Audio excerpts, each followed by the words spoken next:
Can you imagine that a guy who is the deputy minister for the expatriate welfare can't even speak 4 lines of English, and that bastard have studied in a top reputed university in Bangladesh and in English, and he can't speak 4 lines of English. মানে জাতিগতভাবে আমরা তো already মানিজ্যত নাই আমাদের, কারণ পৃথিবীর যে কোনো জায়গায় গেলে আপনি যদি পাসপোর্টটা শো করেন আমাদের মনে করেন যে একটা অবজ্ঞার সুরে দেখা হয়।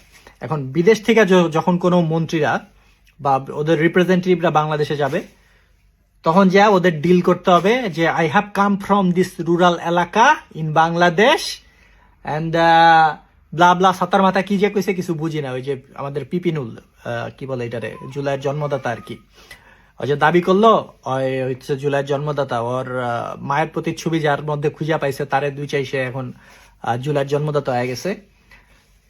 4টা লাইন ইংলিশে কইতে পারে না, এই বাইঞ্চরটারে বানাইছে আপনার প্রবাসী কল্যাণ মন্ত্রী, ইংলিশের ছাত্র হয়। মানে এমনি তো আমাদের মানিজ্যত নাই, সারা পৃথিবীতে আপনি দেখবেন বাংলাদেশিদের কোনো একটা কোনো মানিজ্যত নাই, সেটা হচ্ছে আমরা যারা প্রবাসীরা থাকতাম। আর এখন বিদেশিরা যা যখন দেখবো যে চুতমারানির পোলা যারা মনে করেন যে একটা টপ লেভেল সারা বাংলাদেশের সর্বোচ্চ বিদ্যাপীঠে পইরা ইংলিশে পইরা 4টা লাইন ইংলিশে কইতে পারে না, তখন ওরা আমগরে হাওয়ার গুরুত্ব দিবে? হ্যাঁ,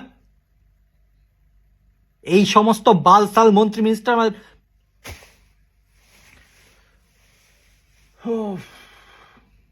কি কমু আর, কপাল কপাল আমাকে আজকে নেপালের ওই যে ইয়ার কি জানি, নেপালের যে প্রাইম মিনিস্টার কইতেছি স্বরাষ্ট্রমন্ত্রী সুদাঙ্গুরুনের ভাষণ দেখতেছিলাম, মানে চোখ মুখ দিয়ে আগুন বের হইতেছে পোলার। কইতাছে আমরা কোনো মুরব্বি টুরব্বি চোদার টাইম নাই, যা পামু এখানতে মনে করেন যে এক টাকার হিসাব লমু যে সমস্তরা যারা দুর্নীতি করছে প্রতিটার।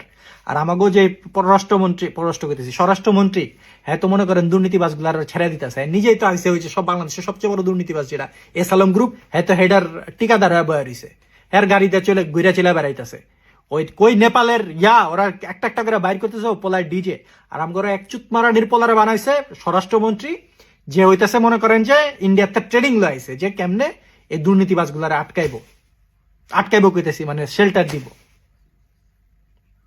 আটকাইবো তো নাই, কারণ তার তো দায়িত্ব না আটকানো, স্বরাষ্ট্র মন্ত্রণালয়ের দায়িত্ব কি? স্বরাষ্ট্র মন্ত্রণালয়ের দায়িত্ব হইতেছে যে আপনি সংবিধানের কোন জায়গায় ভুল আছে এটা খুঁজে বাইর করবেন, ঠিক আছে?